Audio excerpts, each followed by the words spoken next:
नाशिकमध्ये विशेषतः जे आहे रस्त्याचे काही मोठे प्रॉब्लेम्स निर्माण झालेले आहेत, खड्डे वगैरे, आणि त्यातून 4-5 लोकांचा जो आहे मृत्यू झाला आणि म्हणून जरा नाशिकमध्ये या संदर्भामध्ये बरंचसं काही बोललं जात आहे. पण याचा अर्थ जो आहे छगन भुजबळ यांना पालकमंत्री करावा असं नाही, तर आहे त्यांच्याकडून व्यवस्थित काम करून घेणं हा मुद्दा आहे. अर्थात ज्यांनी हे बोर्ड्स लावलेले आहेत, फ्लेक्स लावलेले आहेत, त्यांच्याकडे मी नापसंती व्यक्त केलेली आहे आणि ताबडतोब ते फ्लेक्स जे आहेत माझ्या नावाचे ते काढायला सांगितलेले आहेत. या निमित्ताने एक महत्वाची गोष्ट अधोरेखित होते, पालकमंत्री म्हणून शहरात जे काम करणं आहे ते त्यामुळे होत नाहीये का? पालकमंत्री नसल्यामुळे अडचणी निर्माण होत आहेत का? असं आहे की मी त्याच्यावर अधिक बोलणं काही बरोबर वाटत नाही. पण नाशिक जिल्ह्यामध्ये, शहरामध्ये निश्चितपणे काहीतरी प्रॉब्लेम्स आहेत. म्हणून तर आपण सुद्धा जे आहेत मीडिया सारखं दाखवत असते. पण आणि मी सुद्धा त्या संदर्भामध्ये बरंचसं बोललो. आता या संदर्भामध्ये जे कुंभमेळ्याचं जे प्राधिकरण आहे त्याचे प्रमुख आहेत, महानगरपालिका आयुक्त आहेत, या सगळ्यांनी लक्ष दिलं पाहिजे. आणि जर आता पाऊस जर उघडला की ताबडतोब जे आहे खड्डे वगैरे भरून ॲक्सिडेंट होणार नाही तेवढं पाहिलं पाहिजे. मी तर नेहमी म्हणतो की तुम्हाला जर रस्त्याचं काम करायचं असेल तर 2 भाग, एक जाणारा आणि एक येणारा. तर जिथं काम करायचं एका बाजूला तर दुसऱ्या बाजूला जे आहेत खड्डे वगैरे असता कामा नये, म्हणजे जी आहे वाहतूक जी आहे ती सुरळीत चालेल. पण इकडे खोदून ठेवलेलं आहे आणि इकडे खड्डे आहेत, मग अडचण निर्माण होते आणि मग ट्रॅफिक जॅम, ॲक्सिडेंट्स या सगळ्या होतात. त्याच्याकडे लक्ष द्यायला पाहिजे सगळ्यांनी.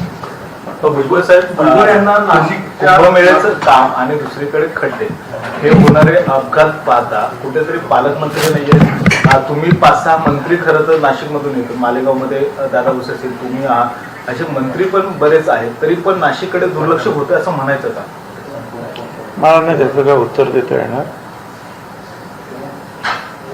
मी जे बोललो ते तेवढं आहे की नाशिकमध्ये जे आहे सर्व संबंधित अधिकारी आहेत, आणखीन जे कोणी असतील कारभारी, त्यांनी जास्त लक्ष देण्याची गरज मला वाटते. नाही, पण कुंभमेळ्याच्या कामाच्या बाबतीत तुमच्याशी किंवा इतर तिथल्या नेत्यांशी समन्वय होत नाही म्हणून या स्वरूपाची नाराजी आहे का? माझी काही नाराजी नाही आहे. माझी नाराजी एवढीच आहे की ते खड्डे जे झालेले आहेत त्यातून जे काही 4-5 मृत्यू झालेले आहेत, त्यातून नगरसेवक, आमदार, महापौर सगळे त्रस्त आहेत. त्यांचं म्हणणं की आमचं कोण ऐकत नाही. त्यामुळे मी त्या संदर्भामध्ये बोललो की लोकप्रतिनिधींना जे आहे विश्वासात घेऊन त्यांच्या मतदारसंघामध्ये ज्या काही अडचणी असतील रस्त्याच्या वगैरेच्या त्या आपण सोडवायला पाहिजे. तुम्ही तुमचं म्हणणं नेमकं कुणापर्यंत मांडले, म्हणजे तुमच्या पक्षाचे प्रमुख सुमित राऊत आहेत त्यांच्यापर्यंत गेलेला आहात की राज्य? मी काही म्हणणं मांडणार नाही. मी फक्त खड्ड्यांकडे जे आहे त्यांच्या खड्ड्याच्या संदर्भामध्ये म्हणणं मांडलेलं आहे. विजय वडेट्टीवार आजपासून खरं तर आहे ते ओबीसी मंडल यात्रा आहे ती सुरू करतात, कसं बघतात? कारण की गेल्या काही दिवसांपासून हा प्रश्न ओबीसीचा वारंवार पुढे येताना पाहायला मिळतो. ओबीसीची स्वतंत्र जनगणना व्हावी, लोकसंख्येच्या प्रमाणात असं आहे की ओबीसी जनगणना व्हावी इथं आमची सुद्धा मागणी आहे. म्हणजे महात्मा फुले समता परिषद आम्ही 1991 पासून ही मागणी करतो आणि मोदी साहेबांनी पण ते कबूल केलं की आम्ही ही जातगणना जी आहे ओबीसीसाठी करणार आहोत. त्यामुळे दुसऱ्या टप्प्यामध्ये ते काम होणार आहे. परंतु एक सामाजिक काम म्हणून सतत जे आहे विरोधी पक्ष नेते असतील किंवा इतर आहे त्यांचं काम आहे की या गोष्टीला जे आहे उजाळा देणं आणि ही गोष्ट जी आहे राज्यकर्त्यांच्या समोर आणणं, लोकांच्या समोर आणणं. माझा काय त्याला विरोध नाही, परंतु ते काम होणार असं प्रधानमंत्री महोदयांनी मोदी साहेबांनी सांगितलेलं. तुम्ही स्वतः समर्थन आहे का? तुम्ही स्वतः सहभागी व्हाल का जर तुम्हाला निमंत्रण आलं तर? मला काही निमंत्रण जर झालं तर हायपोथेटिकल प्रश्नाला मी नाही उत्तर देऊ शकत. पण दुसरा एक वेगळा प्रश्न होता, नाशिकचे पालकमंत्री म्हणून तुमची नियुक्ती करावी अशी राष्ट्रवादीकडून ते झालं मी आहेत. ते बोर्ड मी ज्याने ते बोर्ड लावले त्यांच्या नापसंती व्यक्त केलेली आहे आणि ते बोर्ड ताबडतोब काढायला सांगितले. सातत्याने हा वाद समोर येतो म्हणजे नाही काही वाद बीत नाही जाते, ते वाद तुम्ही वाढवता आमच्याकडे काही वाद नाही कोण मग म्हणाला तुम्हाला सांग कधी कधी वाद झाला याच्यावर नियुक्ती का थांबली मग पालकमंत्री ते मला काही माहित नाही. साहेब आंतरधर्मीय जो विधेयक आहे कायदा आहे तो राज्यात आता सुरू झालेला आहे. तर धर्म स्वातंत्र्य कायदा धर्मीय विवाह धर्म स्वातंत्र्य विधेयक जे आहे ते मंजूर झालं होतं आणि तो कायदा ते इम्प्लिमेंट अंमलबजावणी त्याची होतीये. या कायद्याला प्रकाश आंबेडकरांचा विरोध आहे. त्यांचं म्हणणं आहे की आईचा धर्म लागू होणं हे रास्त नाही आणि या सगळ्या गोष्टींमुळे प्रत्येक सामाजिक यातला तणाव जो आहे धार्मिक तो वाढवण्याचा प्रयत्न केला जातो आणि याबाबत हायकोर्टात जाऊन पाहतायत अनेक जण.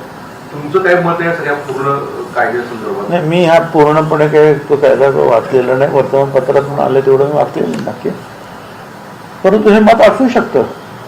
नाहीतर आता आम्हाला सुद्धा सगळ्यांनी सांगितलेलं ना की आईचं नाव वडिलांचं नाव म्हणजे हे सगळे मंत्र्यांच्या बोर्डवर आपण तसं पाहतो तर ती मागणी पुढे येऊ शकते. परंतु पुढे मग संसद जे आहेत आणि नाहीतर आपलं सुप्रीम कोर्टापर्यंत हे प्रकरण जाऊन त्याच्यामध्ये योग्य ते निर्णय होईल. याच्यामध्येच फक्त दोन विचारतो की नवीन कायद्याची तरतूद केलेली आहे की धर्मांतर केलं जातं महिलांचं. भाजपने आरोप केलेले होते मोठ्या प्रमाणात धर्मांतर होते महिलांचं. लव जिहादचा आरोप केला होता. त्यामुळे आईचा जो धर्म आहे तो पाल्याला लावण्यात यावा याला आता आंबेडकर विरोध करतायत. तर आपली भूमिका काय की आईचा धर्म लावणं योग्य आहे? असं आहे ना की हे जे केलेलं आहे हे जे करता आहे त्या फोरमवर बोलायला पाहिजे ना. तर मी जर या खुर्चीत बसलो असेल मंत्री म्हणून तर मी किती बाहेर असं बोलू शकतो या गोष्टीवर माझं स्वतंत्र मत मांडू शकतो. जो फोरम असेल हे कायदा बनवणार तिथे ह्या गोष्टी ज्या आहेत मांडता येतील. गेल्या काही दिवसांतून राजकारणातून निवृत्त घेण्यासंदर्भामध्ये वेगवेगळ्या नेत्यांची वक्तव्य येतात. काल देखील पंकजा मुंडेंचं वक्तव्य आलं की आता राजकारणातून निवृत्ती घेण्याची वेळ आली. मला काही कल्पना नाही त्या असं का म्हणाल्या परंतु असं का त्या त्रस्त झालेले आहेत हे पाहावं लागेल. आणि मला असं वाटतं की त्यांच्या ह्या जे काही ते म्हणाले त्याच्यामध्ये मुख्यमंत्री लक्ष घालतील काय अडचणी असतील. जसं पंकजा मुंडे म्हणाले तसंच काल धनंजय मुंडे सुद्धा म्हणताना दिसले की जी काही सध्याची परिस्थिती आहे जातीपातीचं राजकारण धर्माचं राजकारण हे इतकं वाढलेलं आहे की हे पाहता राजकारणात राहावं किंवा राहू नये किंवा निवृत्ती घ्यावी या संदर्भात मी विचार करतोय. ठीक आहे हे त्यांचं म्हणणं आहे आणि ते काही अंश काही खोटं आहे असं सुद्धा म्हणता येणार नाही. पण मग त्याच्यापासून आपण पळून जाता कामा नये. त्याच्यात राहून ही जी व्यवस्था आहे ती कशी सुधारेल यासाठी प्रयत्न करायला पाहिजे. तर जातीचं राजकारण वाढलंय म्हणून हे सगळे त्रस्त असं म्हणायचं तो उत्तर दिले आहे मी. आज ना उद्या माझा पुतण्या देशाचा पंतप्रधान होईल असं मुख्यमंत्री देवेंद्र फडणवीस यांची काका यांनी म्हटलं आहे. असं आहे की अनेक शुभेच्छा देणारे असतात आमच्यासारखे असतात त्यांच्या काकासारखे असतात. पण मला असं वाटतं की ज्यांना खरोखरच असं वाटतं ते व्हावं त्याने ह्या गोष्टी अजिबात बोलू नयेत. ह्या गोष्टी बोलल्यानंतर उलट जे होणार त्याचं नुकसान होतं. त्यामुळे त्याबद्दल काही चर्चा न करणं व्हायचं असेल तर होतील अर्थात झाल्या तर ते उत्तमच होतील. परंतु त्यावर आम्ही काही बोलणं किंवा इतरांनी कोणी काही बोलणं म्हणजे त्यांच्या वाटेमध्ये थोडेसे जे अडथळे निर्माण केल्यासारखं होतं. नाना पटोलेंसारखे नेत्यांचे पाय धुण्याचे व्हिडिओ त्याच्यावर आता खूप जोरदार टीका सध्या सर्व राजकीय पक्षांना होतीये. सगळ्या राजकीय नेत्यांनी या संदर्भात काय मत मांडायला हवं म्हणजे असं स्वरूपाचं कृत्य करणं कितपत रास्त? आता मला सुद्धा काही लोक आता गुरुपौर्णिमेच्या दिवशी जे आहेत फुलं घेऊन आले पाया पडले ठीक आहे. आता लोकांची ती भावना आहे गुरुपौर्णिमा आणि मग एखाद्याला आपलं आयकॉन मानलं तर त्या ठिकाणी जाणं त्यांना फुलं देणं. परंतु आता हे पाय धुणं पाद्यपूजा वगैरे वगैरे याच्याबद्दल काही म्हणजे काही बोलू शकत नाही. नाशिक पुणे रेल्वे मार्गाचा विषय अनेक वर्ष पेंडिंग आहे त्यासाठी पुरेसा निधी मिळणं अपेक्षित आहे तो होत नाहीये. कुठचा नाशिक पुणे रेल्वे मार्गासंदर्भातला नाशिक पुणे नाशिक पुणे आणि ऑगस्ट क्रांती दिनी 9 तारखेला या संदर्भात आंदोलन देखील एक मोठं जे आहे ते सर्वपक्षीय होते अशी कानावर माहिती येते. आपली या सगळ्या अनुषंगाने काय भूमिका आहे? मला दुसरं काही माहिती नाही, परंतु नाशिक पुणे रेल्वे जी आहे ती जास्तीत जास्त लवकर झाली पाहिजे आणि कमीत कमी वेळेमध्ये हा प्रवास संपला पाहिजे. अशा रीतीने त्या रेल्वे मार्गाची आखणी व्हायला पाहिजे. चंद्रकांत पाटील असं म्हणतायत की देवेंद्र फडणवीस यांच्याकडे देवी शक्ती आहे, कसं ते या विषयावर? त्यांना विचारा ना, मला काय माहिती आता. एक आहे की देवेंद्र फडणवीस अतिशय हुशार आहे, त्यांचा अभ्यास आहे, ग्रास्पिंग पॉवर त्यांची फार चांगली आहे आणि कुठलाही विषय जो आहे हा त्यांना विचारला तर ताबडतोब त्याचं विस्तृत उत्तर देण्याइतपत ज्ञान त्यांच्याकडे आहे. एक आणि अतिशय उत्तम मुख्यमंत्री म्हणून आपल्याला त्यांची सध्याच्या राजकारणामध्ये निश्चितपणे जी आहे गणना करता येईल. खड्ड्यांचा प्रश्न पुन्हा एकदा ऐरणीवर आलेला पाहायला मिळतोय. शहापूरमध्ये जे परवा भिवंडीमधला जो अपघात झाला त्यातून जे वाचवलेले TDRFचे जे जवान होते ते आता खड्ड्यामुळे मृत्यू झालाय अशी घटना समोर आली शहापूरमध्ये. कसं संबंधित सर्व अधिकाऱ्यांनी काळजी घ्यायला पाहिजे. पाऊस पडतोय खरं आहे, पण मध्ये मध्ये तो उघडतो सुद्धा आणि पाऊस ज्या वेळेला उघडतो त्यावेळेला आता अनेक गोष्टी आलेल्या आहेत. पडलेला खड्डा जो आहे तो व्यवस्थित सुकवणं, त्याच्यासाठी सुद्धा आता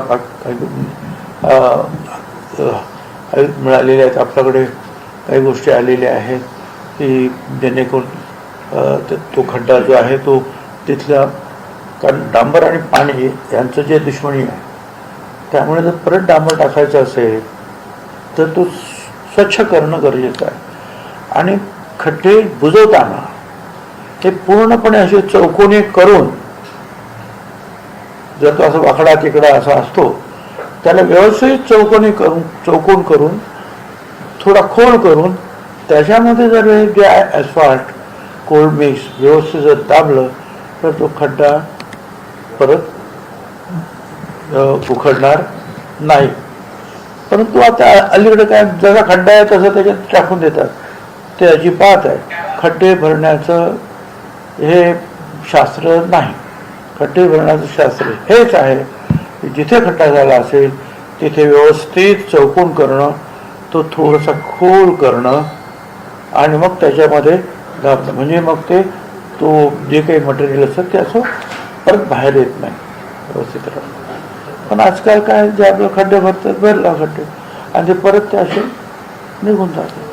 ह्याच्यामध्ये मृत्यूचं प्रमाण आहे ते वाढत चाललेलं असंच कुठेतरी दिसतं. कारण नाशिकमध्ये 4 असेल, आता हा एक मृत्यू आत्ताच झालेली घटना आहे. त्यामुळे खड्ड्यामुळे मृत्यू होल्यामुळे अधिकारी लक्ष देत नाही असं म्हणायचं का? नाही, अधिकाऱ्यांनी अधिक लक्ष देण्याची गरज आहे या गोष्टीवर.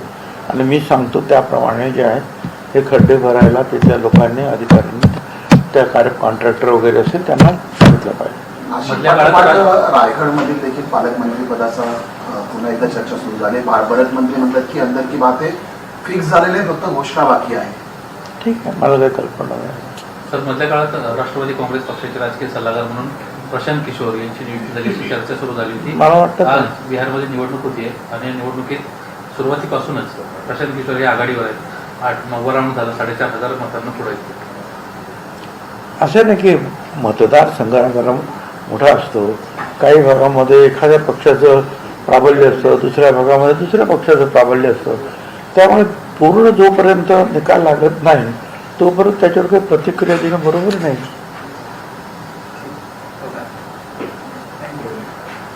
Thank you sir. सर, एक प्रश्न होता फक्त. मुंबई महापालिकेतील एक माहिती समोर आलेली आहे. 207 आरोपी आणि 112 म्हणजे ज्यांच्यावरती आरोप झालेले आहेत तशी 207 आरोपी आहेत, 112 अजूनही सेवेत दिसून येतात BMCच्या. कशा प्रकारे पाहता? मी वाचलं नाही, मला काही माहित नाही. भुजबळ साहेब, तुम्ही मुंबईचे मेयर होता, ते काही गाड्यांची एवढी खरेदी वगैरे खरंच गरजेची असते का की लक्झरियस हवे वगैरे? एक मिनिट, काय बोलता? मुंबई महापालिकेमध्ये नव्यानं गाड्या घ्या अशा स्वरूपाची मागणी सत्ताधारी विरोधक दोन्ही बाजूने. आणि कुठल्या गाड्या? इनोवा स्कॉर्पिओ आता सध्या आहे, त्याच्याऐवजी इनोवा क्रिस्टा हवी. कोणासाठी? नाही, महापौर आहेत, उपमहापौर आहेत, विरोधी पक्ष नेते आहेत, वेगवेगळ्या समित्यांचे अध्यक्ष आहेत, त्यांना स्कॉर्पिओ गाडी आहे त्याच्याऐवजी सध्याच्या अद्यावत इनोव्हा क्रिस्टा घ्या म्हणून प्रस्ताव आलेला आहे, तो मंजुरी केली. नाही, त्याच्यात मुद्दा असा आहे की ज्या आता गाड्या घेतल्या आहे ना स्कॉर्पिओ, ते 4 महिन्यांपूर्वी घेतल्या. म्हणजे महापालिकेचे आहेत पैसे उन्हाच्या स्वरूपात तुम्ही महापालिकेचे इतके दिवस महापौर होतात, मुंबईत तुम्ही काम केलंय. ठीक आहे. आता पूर्वीचं काय अँबॅसेडर सगळे घेत होते, हिंदुस्थान सगळ्या अँबॅसेडर असायच्या. आता हे अनेक नवीन गाड्या आलेल्या आहेत, परंतु जर नुकत्याच जर त्या गाड्या घेतल्या असतील तर थोडे दिवस वापरून थोड्या दिवसानंतर निर्णय घ्या. महायुतीमध्ये शिंदेची शिवसेना तुम्ही आणि भाजप एकत्र आहात. गणेश नाईक आणि एकनाथ शिंदेने प्रचंड वाद होतात, कारण नवी मुंबईत थेट त्यांनी सांगितलं शिंदे की माझ्या नादाला लागाल तर या जागावर. इतक्या विकोपाला कसा वाद मित्रपक्षांमध्ये जातो? आता मला काय वाचलं ते तर मुख्यमंत्री त्याच्यात पाहतील काय करायचं. शेवटी ह्या राज्याचे आणि आमच्या सगळ्यांचे प्रमुख ते आहे आणि असले वाद जर असेल तर ते निश्चितपणे लक्ष घालून